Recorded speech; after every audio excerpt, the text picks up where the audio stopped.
गई, पेन होता है, तो दे गिव सम आयुर्वेदिक और some like herbs and all.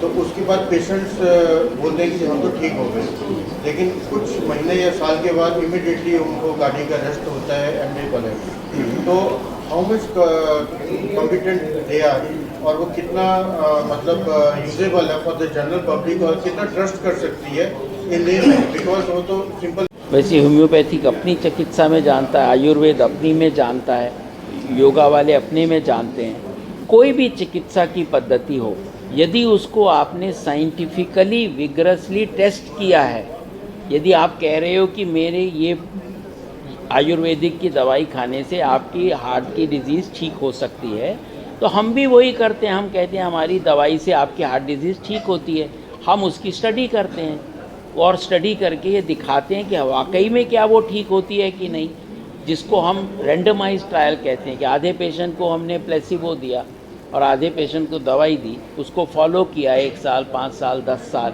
और फिर बताया कि हाँ इस दवाई का लाभ है भी कि नहीं।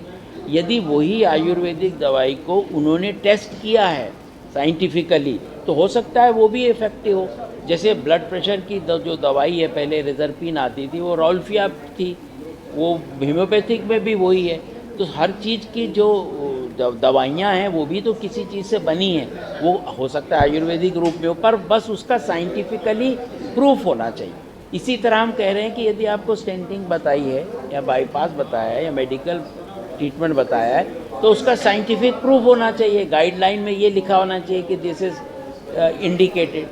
हम उसको वही अवेयर कराएंगे बस। एक हार्ट टीम अप्रोच से पेशेंट को एक एक्सपर्ट ओपिनियन दे सके, जिसमें डॉक्टर समीर है, मैं है, ज़रूरत पड़ा कार्डियक सर्जन है या और किसी टीम मेंबर की ज़रूरत हुई, उससे उसकी पूरी हिस्ट्री लेंगे, उसका एंजियोग्राम उसके सामने डिस्कस करेंगे और उसे बताएंगे क्योंकि आपको ये जो सुविधा है, जैसे बाईपास होना चाहिए तो क्यों होना चाहिए, ये एविडेंस है आपकी आर्टरी में। यदि स्टेंटिंग होनी चाहिए इसमें ये अच्छा होगा तो क्यों होगा, उसको साइंटिफिकली बता सकेंगे। या उसकी कुछ क्वेरीज़ हैं, वो कह रहा है मुझे ये ओपिनियन मिला था, जैसे इन्होंने क्वेरी की कि वो कह रहे हैं कि मैं वो आयुर्वेदिक दवाई खा लूँ तो मैं ठीक हो सकता हूँ, तो हम उसको बताएंगे। यदि उनको आपको कोई साइंटिफिक प्रूव है तो हम डिस्कस करते हैं।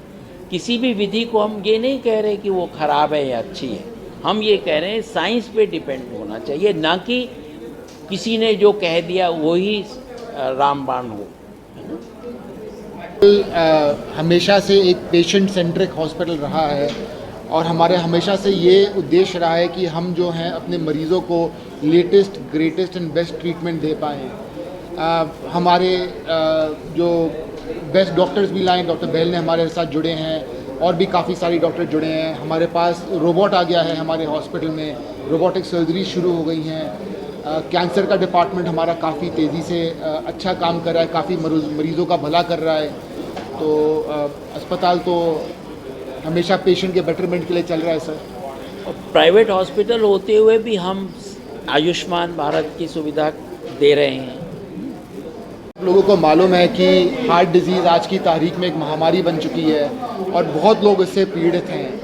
और जो हमारा आज की प्रेस कॉन्फ्रेंस हुई है, ये हमने लॉन्च किया है सेकंड ओपिनियन क्लिनिक, जिसमें जो पेशेंट्स हैं अगर उनको सहमति नहीं है, उनको कोई कन्फ्यूजन है अपनी बीमारी के, हार्ट की बीमारी के बारे में, स्पेशली एंजियोग्राफी हुई है तो आप एंजियोप्लास्टी कराएं, सर्जरी कराएं, क्या कराएं, क्या वो सही रास्ता है आगे जाने का हमारे लिए और मेरे परिवार के लिए, मैं क्या करूं अपने फादर, मदर, ब्रदर के लिए या कभी कभी खुद के लिए, तो वो हमारे पास आ सकते हैं। एक सेकंड ओपिनियन क्लिनिक हमने शुरू करा है। हमारे साथ डॉक्टर बहल है, who joined our team. He is the ex head of department of cardiology from AIIMS Delhi. So he and I together will see the patient. हम एक साथ डिस्कस करेंगे पूरे पेशेंट को, क्या फाइंडिंग्स हैं, क्या नहीं है, उसके बाद जो भी उनके रिकॉर्ड्स हैं और रिपोर्ट्स हैं उनको रिव्यू करेंगे और एक पेशेंट को बहुत ही इन्फॉर्म्ड डिसीजन लेने का हम उसको गाइडेंस देंगे कि उसको किस रास्ते पे जाना चाहिए, क्या उसके लिए बेहतर है, उसके घर वालों के लिए क्या बेहतर है और उसके पीछे डेटा क्या है, रिसर्च क्या है, और उसको एक करेक्ट इन्फॉर्मेशन देने की हम कोशिश करेंगे अच्छा टाइम और समय लगाकर। दो अलग अलग चीज़ें हैं, जिसको एक हार्ट टीम अप्रोच से पेशेंट को एक एक्सपर्ट ओपिनियन दे सके, जिसमें डॉक्टर समीर है, मैं है, ज़रूरत पड़ा कार्डियक सर्जन है या और किसी टीम मेंबर की ज़रूरत हुई, उससे उसकी पूरी हिस्ट्री लेंगे, उसका एंजियोग्राम उसके सामने डिस्कस करेंगे और उसे बताएंगे क्योंकि आपको ये जो सुविधा है, जैसे बाईपास होना चाहिए तो क्यों होना चाहिए, ये एविडेंस है आपकी आर्टरी में। यदि स्टेंटिंग होनी चाहिए इसमें ये अच्छा होगा तो क्यों होगा, उसको साइंटिफिकली बता सकेंगे। या उसकी कुछ क्वेरीज़ हैं, वो कह रहा है मुझे ये ओपिनियन मिला था, जैसे इन्होंने एक क्वेरी की कि वो कह रहे हैं कि मैं वो आयुर्वेदिक दवाई खा लूँ तो मैं ठीक हो सकता हूँ, तो हम उसको बताएंगे। यदि उनको आपको कोई साइंटिफिक प्रूव है तो हम डिस्कस करते हैं। किसी भी विधि को हम ये नहीं कह रहे कि वो ख़राब है या अच्छी है, हम ये कह रहे हैं साइंस पे डिपेंड होना चाहिए, ना कि किसी ने जो कह दिया वही रामबाण हो। हमेशा से एक पेशेंट सेंट्रिक हॉस्पिटल रहा है और हमारे हमेशा से ये उद्देश्य रहा है कि हम जो हैं अपने मरीज़ों को latest greatest and best treatment दे पाएँ।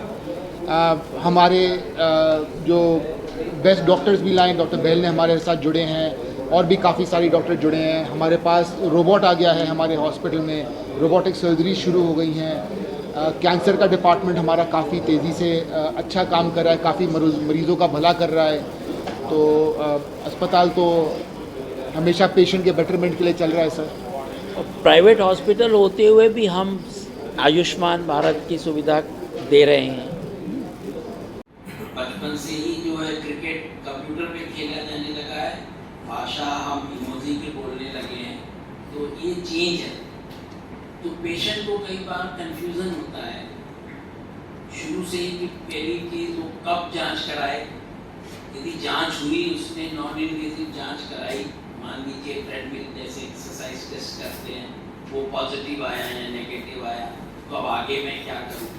फिर उसने एंजियोग्राफी कराई, उसे लगता है कि मेरी एंजियोग्राफी में मुझे डॉक्टर ने बताया कि मेरी आर्टरीज में ब्लॉक है, तो अब मैं दवाइयों पे चलता रहूँ या मैं स्टेंट लगवा लूँ या मैं बाईपास करूँ। इस तरह के बहुत से प्रश्न उसके मन में उठते हैं, जिनका निदान वो इंटरनेट पे देखता है। अब इंटरनेट में कुछ चीज़ें, internet is a computer basically is a garbage in and garbage out, चाहे वो एआई हो, उसमें भी जितना डाटा उसमें उपलब्ध होगा उसी हिसाब से वो आपको आंसर देगा।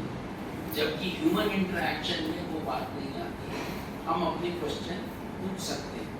वही चीज़ अब हो सकता है आज से 5 साल बाद आर्टिफिशियल इंटेलिजेंस भी उस लेवल पे आ जाए कि वो बता सके। तो हमारा उद्देश्य ये था कि यदि पेशेंट मान लीजिए हमारे पास आता है और उसने 4 जगह दिखाया हुआ है और वो अपना अभी भी कंफ्यूज है कि मैं क्या करूँ, तो हम उसको साइंटिफिकली बता सकें कि भाई देखो एविडेंस ये है और आपको ये करना अच्छा रहेगा। Ultimately patient should be educated और उसका डिसीजन उसको खुद का होगा।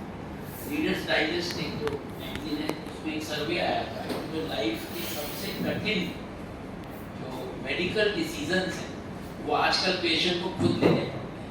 डॉक्टर उसको ज्ञान देता है कि देखो ये हो सकता है, अब आप चुन लो आप क्या कराना चाहते हो, जिसके बारे में उसको कुछ नहीं पता।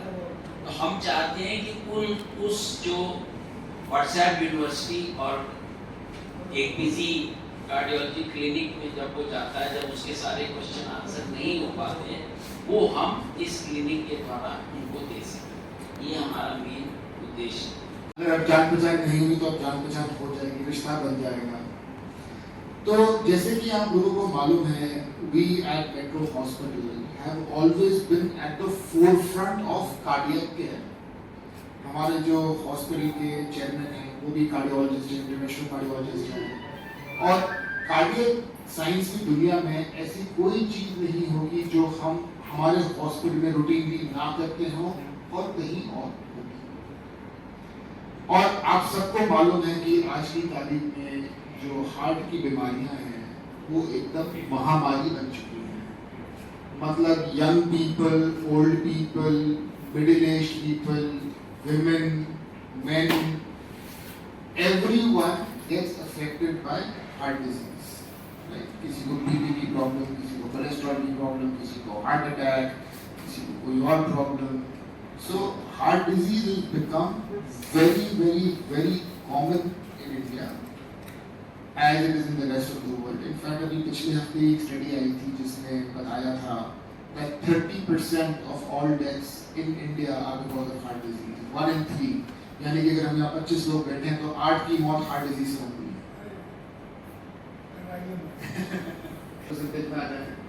So heart disease is a very, very common thing हमारे देश में. And जैसे कि सर ने भी बताया जब हार्ट डिजीज होती है तो हार्ट डिजीज में भी the most important cause of death is heart attacks.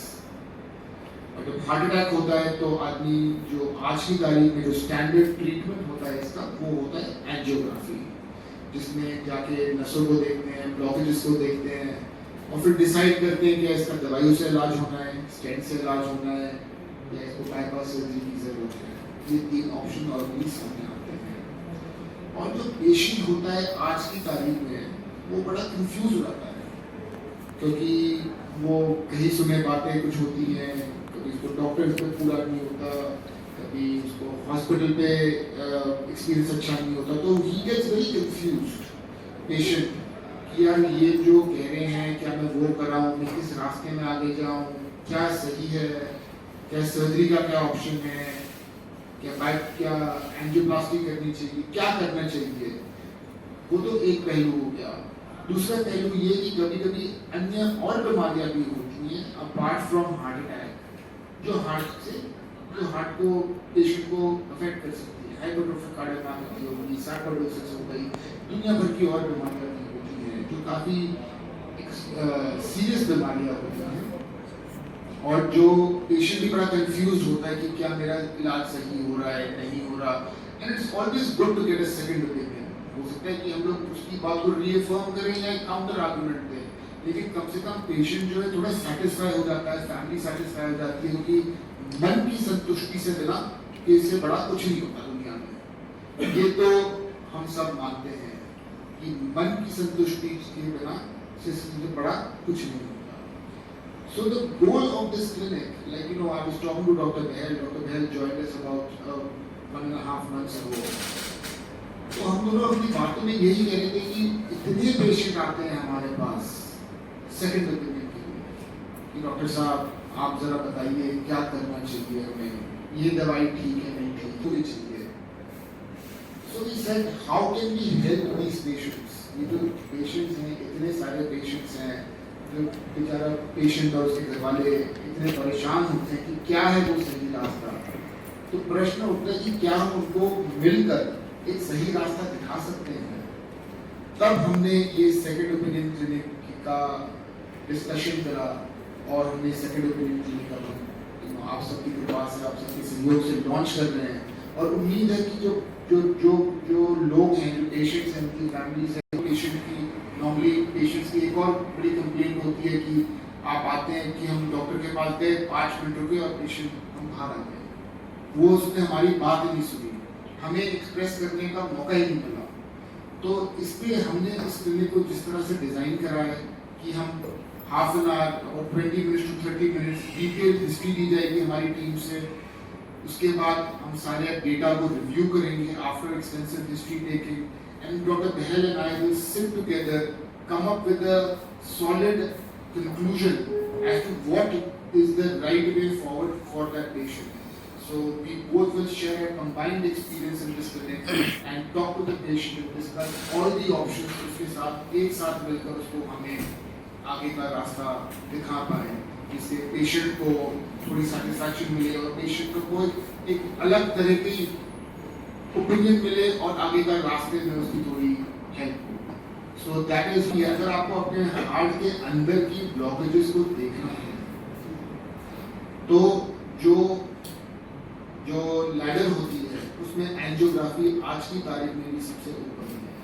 हमारे सामने ऐसे केसेस आए हैं हेवी हार्ट मेडिसिन अगर उस पेशेंट को सामने वाले को जरूरत ही नहीं है दवाइयों की.